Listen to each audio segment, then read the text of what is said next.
થતું નથી.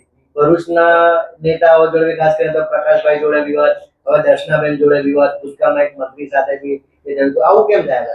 જો મારો એક સ્વભાવ છે કે જ્યાં સાચી વાત કહેવાનો હોય ને સાચી વાત, દાખલા કે કેવડિયાની જે વાત કરી, કોણ બોલે છે ભાઈ? કેવડિયામાં આટલું બધું જે ચાલે છે, ઘણું બધું આવું ગેરકાયદેસર તાળ, કેટલીક જગ્યાએ કેટલાક બહારના લોકો આવી ઉશ્કેરે છે, આમ આદમી પાર્ટીના લોકો, ને ત્યાં તોડ પાણી કરીને જતા રહેશે, છતાં બધા મૌન લે.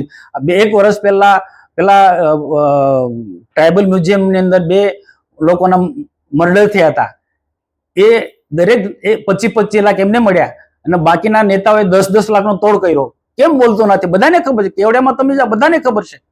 આટલા હું જે વાત સાચી છે તે હું જાહેરમાં બોલું છું. એટલા માટે જાહેરમાં બોલું છું કે એ આવા લોકોને અટકાવવા માટે, આવું કૃત્ય કરતા અટકે આવા લોકો, એટલા માટે હું જાહેરમાં બોલું. અને આજે હું 75 લાખનો મુદ્દો જે મેં બોલ્યો છે એની અસર આખા ગુજરાતમાં સરકાર પર પણ મેં કહ્યું છે, સરકારમાં પણ, કે આ જે આમ આદમી પાર્ટીની એક એવી ટીમ છે, અલગ અલગ જિલ્લાની અંદર જઈને પ્રશ્નો ઉજાગર કરે, હાઇલાઇટ કરે, એ કરે ને પછી પાછળ થઈને બીજી ટીમ તોડ પાણી કરવા માટે જાય છે. એ મેં સરકારને પણ કહ્યું છે. મનસુખભાઈ, આપને વાત કરવામાં આપણે ભ્રષ્ટાચાર વિરોધી અભિગમની વાત કરી. ભ્રષ્ટાચાર સામે આપણે ખૂબ અવાજ આવ્યો, પરંતુ સામે પગલા શું, એની સામે એનું પરિણામ શું જોઈએ ને? મનરેગાના આરોપી જામીન પર છૂટી ગયા. આપણે રસ્તાઓના મુદ્દા ખુદ ઉઠાવ્યા નથી, કોઈ સ્ટ્રોંગ એક્શન લેવાયા, તો પછી એવું કહી શકાય કે મનસુખભાઈ રજૂઆત કરે છે પણ ઉપસ્થિત નથી. ના, એવું નથી. એવું નથી. જે રજૂઆત કરીએ છીએ એમાં પરિણામ આવે છે.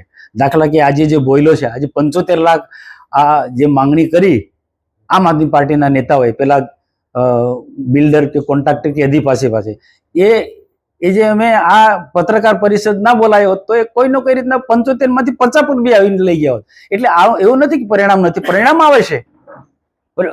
ઘણી જગ્યાએ, દાખલા કે રોડ રસ્તામાં મેં બહુ સ્પષ્ટ કીધું કે કોરીઓમાં કેટલીક મિલીભગત નેતાઓની હોય છે અને એના કારણે ખરાબ મટીરિયલ આવે છે, કાચા પથ્થર આવે ને રોડ તૂટી જાય છે. એ મેં જાહેરમાં બોલ્યો છે ને એનું પરિણામ આવ્યું છે આજે, કે આ જે રીતના જે પથ્થર આવે છે, પાકો પથ્થર આવે છે. મનસુખભાઈ, જે રીતે ભરૂચમાં લેટર કાંડ ચાલતું હતું, એવું દેડિયાપાડા બાજુ પણ લેટર કાંડ ચાલતું હોય, બાજુમાં ક્યાંક ને ક્યાંક ફીટવા એવું લાગે? લેટર કાંડ તો છે ને બધે જ ચાલે છે.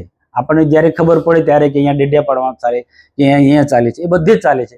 પણ એ લેટર કાંડ, આ દર્શનાબેન જે નારાજ થયા લેટર કાંડ માટે થયા ને, એ લેટર કાંડનો એમને દર્શનાબેન ને એવું છે કે આ લેટર કાંડ ને લઈને મનસુખભાઈ પત્રકાર પરિષદ બોલાવી, પણ હકીકતમાં તો મેં પેલા 2 મોટા કાર્યક્રમના હિસાબને લઈને પત્રકાર પરિષદ બોલાવી.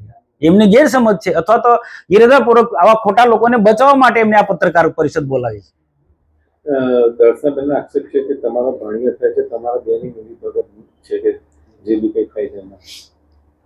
ચૈતર વસાવા, હું જાહેરમાં કહું છું ને કે ચૈતર વસાવા મારો ભાણિયો થાય, પણ એની જે વિચારધારા અલગ છે અને મારી વિચારધારા અલગ છે. એ આમ આદમી પાર્ટીમાં છે અને હું ભાજપમાં છું. એને લેવા માટે ભૂતકાળની અંદર પાર્ટીમાંથી પ્રયત્નો થયા. તે વખતે મેં કીધું ભાઈ મને એ આવતો હોય તો કરી વાંધો, પણ વિચારધારા બદલે. એક જ પાર્ટીના ધારાસભ્ય સાંસદ પર જ્યારે આવા આક્ષેપ કરતા હોય અને માનહાનિના દાવાની વાત જ્યારે કરતા હોય, તે એમની જોડે એવા તો કેવા નેતાઓનો સપોર્ટ છે કે તમારી પર એ માનહાનિના દાવાની વાત કરી રહ્યો છે? હવે ધારાસભ્ય બેન દર્શનાબેન આજે ખરેખર એ પોતાના પગમાં કુવાડો મારી રહ્યા છે. આવો કોઈ પ્રશ્ન હતો તો એમને મને મળવું જોઈએ હતું. એને ધારાસભ્ય બનાવનાર પણ હું જ. એના માટે જે મેં જે ગામડે ગામડે જઈને જે મિટિંગો કરી છે, પ્રચારનો આખો કમાન્ડ મેં ઉપાડી લીધો હતો, એ ભૂલી જાય છે, પણ એની કોઈ ચિંતા નથી. પણ ક્યાંક ખોટા લોકોની જે ટોળકી એમની આસપાસ ઘેરાયેલા છે, એના કારણે આ એલફેલ બધું બોલે છે.